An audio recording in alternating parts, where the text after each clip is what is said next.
Coach, the Hawkeyes won a couple games last week, non-conference affairs against South Dakota State and Western Illinois.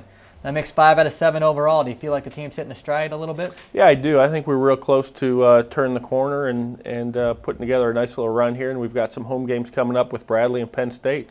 It's a big part of our schedule to move up in conference play. Last weekend you got another solid performance from freshman Sasha Kubel on the mound. How do you feel about that freshman, and how do you plan to sustain his momentum going forward? You know what, he pitches like a veteran out there. You wouldn't believe that he was a freshman. In fact, the Creighton coach thought he was one of our older pitchers. He didn't realize he was a freshman. He's got so much composure out there.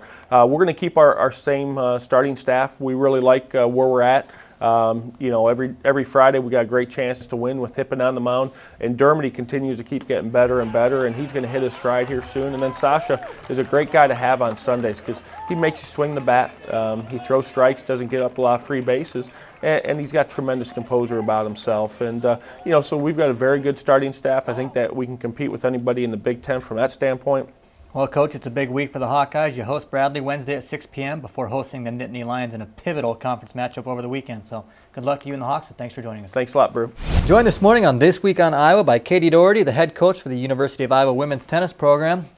Coach, a couple games left before we hit the conference tournament. We host Wisconsin 12 p.m. Friday for senior day before heading to Minneapolis to take on the Gophers on Sunday. What are you looking forward to this week, Friday specifically against Wisconsin? There's just so much parity in our conference this year, and you know, we got 4 or 5 teams ranked in the top 25, and everybody's good, top to bottom. And Wisconsin's coming off a really good win against Indiana last weekend, and you know, it's a match we lost 4-3 to them last year, and it'll be a battle, and it'll be a great way to send out our seniors. What can you say about the group of seniors as a whole, and what they mean to this team, a team full of underclassmen mostly? Just, you know, excellent young women that have had great careers here on the court, in the classroom, in the community. Last weekend to go before the Big Ten championships. What do you tell your team heading into this final weekend? And are you looking forward to the Big Tens, or is it, you know, one step at a time here? Yeah, well, right now it's just Wisconsin, and then you know, once we get through that, we'll go up to Minneapolis. We'll deal with the Gophers. But right now, you know, we're in kind of the same position there as Wisconsin, and I expect a good match. And then, you know, we've got some momentum with the Michigan State win and playing really well against the Wolverines. So feel great, you know, going into this weekend and then going to Columbus. All right, the Hawkeyes are at home, the Hawkeye Tennis and Recreation Complex, 12 noon Friday afternoon for senior day. Coach, thanks for joining us, and good luck to you and the Hawks. Great, thank you. Go Hawks. Joined this morning on This Week on Iowa by Marla Looper, the head Hawkeye for the University of Iowa softball program. Coach, it was a nice weekend for the Hawks last weekend. Took 2 out of 3 from Nebraska. How much confidence does that give your team? It was a great weekend, and our players came out and worked hard. They continue to battle back and forth. Nebraska is a quality ball club, and they're going to do well in postseason as this conference season goes on as well. And it is a huge confidence boost, and it was nice to do it at home. You're focused on a lot of conference action, but you mentioned that the Cyclones, you travel to Ames tomorrow to face Iowa State in the Iowa Corn Cyhawk Series. How much emphasis do you put on the midweek game, in particular this in-state rivalry?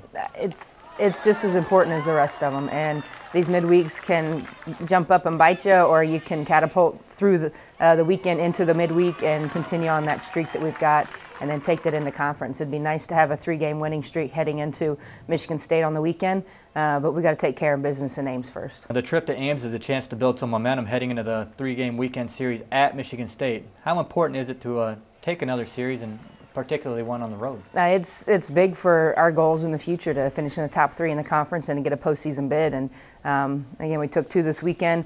I'd like to take a midweek and then take 3 in the conference to really kind of push us up. We're sitting really nice in the conference, and we've just got to take care of business. Well, the Hawkeyes are back on the road Wednesday at Ames before traveling to East Lansing Saturday and Sunday. Coach, thanks for joining us, and good luck to you and the team. Thank you.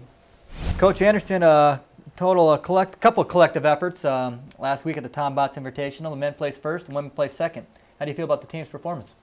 Well, I thought overall it was a great performance. We certainly held some people out in terms of keeping people home training or keeping people home in the training room. So despite not having some of our key people, we thought we did very, very well. You guys are always known for celebrating your sport, celebrating your history, and this week you have a former alum, Bev Dougherty, coming into town to be the honorary guest referee. What is it about this sport and this program that you guys embrace? Everyone seems to embrace it so well. Well, I mean, Bev has a unique story in that she qualified for 6 Olympic trials, marathons, so that's outstanding in and of itself.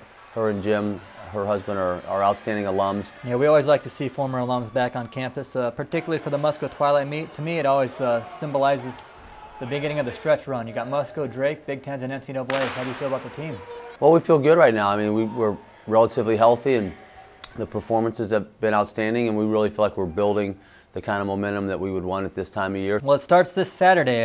Field events at 1:30, opening ceremonies at 4:45. The Musco Twilight Meet, number 13. Coach, good luck to you and the Hawks, and thanks for joining us. Thank you.